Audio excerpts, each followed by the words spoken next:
This is the topic I want to talk to you about. I'm going to go in depth on actually what you need to do if you decide to buy a failing business.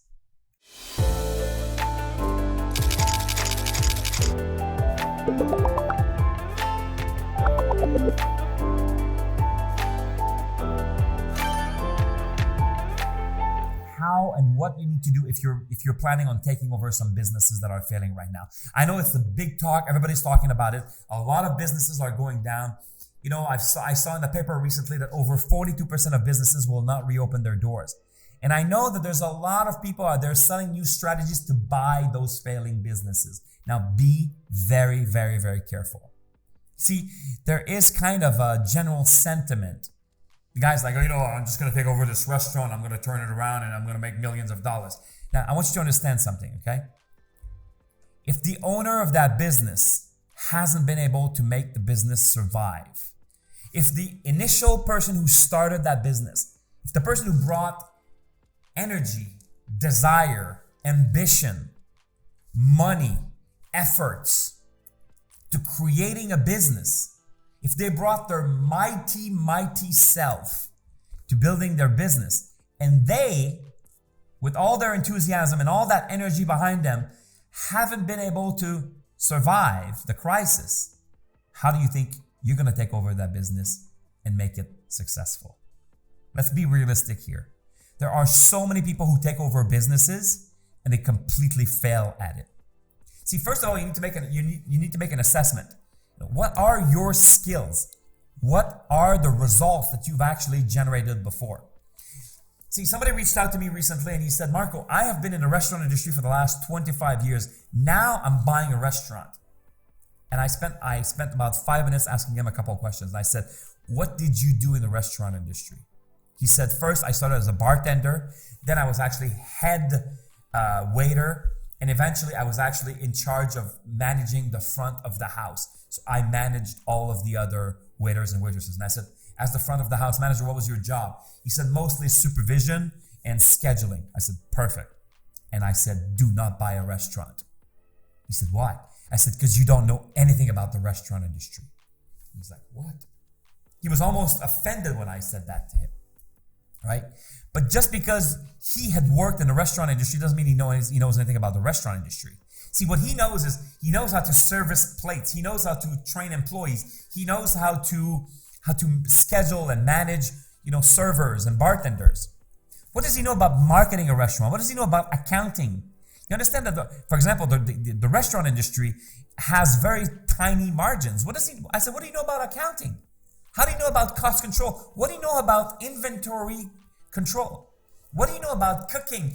How do you know how to minimize waste in the kitchen? No idea, right?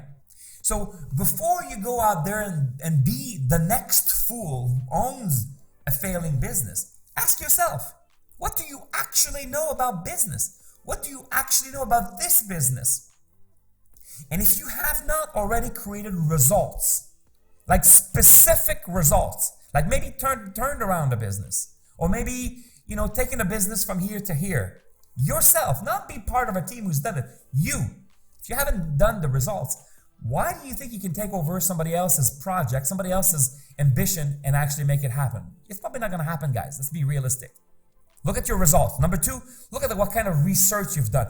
Maybe you don't have the results, but maybe you do have a PhD, right? Maybe you've never taken a restaurant around. You've only been a server, but maybe you have an MBA, a Master's in Business Administration. So you do understand what it means to manage inventory. You do understand how to minimize waste in a production facility. You do understand how to lead employees, right? Because you have the research. So if you don't have the results, maybe you have the research. Number three, if you're going to team up with other people to help you turn around a business, who are these people? What kind of reputation do they have? See, I call these the 3 R's of business success: results, research, and reputation, right? So do you already have a reputation in this industry that you can leverage? Do you have the research, the education? Do you have the results that can actually help you do this? If you don't, you can always team up with other people. I'm not saying don't go in this business. There's going to be tons and tons and tons of opportunities. You're going to be able to pick up some of these failing businesses for pennies on the dollars. But do not be delusional to think that you can actually save a business when the guy who had everything in that business, his money, his effort, his dreams, was not able to do it. Okay? Be realistic, guys. This is Coach Marco Robert. I'm here to tell it to you like it is. Okay? I help my clients make millions and millions of dollars in their businesses every year. To date, after 20 years, I've probably helped my clients create over $1.2 billion all over the world, right? I love to bring you content like this. So if you enjoyed this video, please click the like button. Also, make sure you subscribe to my channel and make sure you comment below. I read all the comments and I reply to some of your comments and we can have some exchange and so that you can actually get better at your business and you can thrive in the years to come. This is Coach Marco Robert, guys. And then if you enjoyed this video, make sure that you watch the next one. It's probably about to pop up somewhere around here. See you next time. Take care.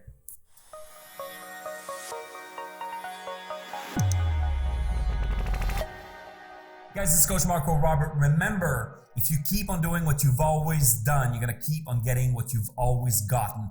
Click on the next videos and continue your education.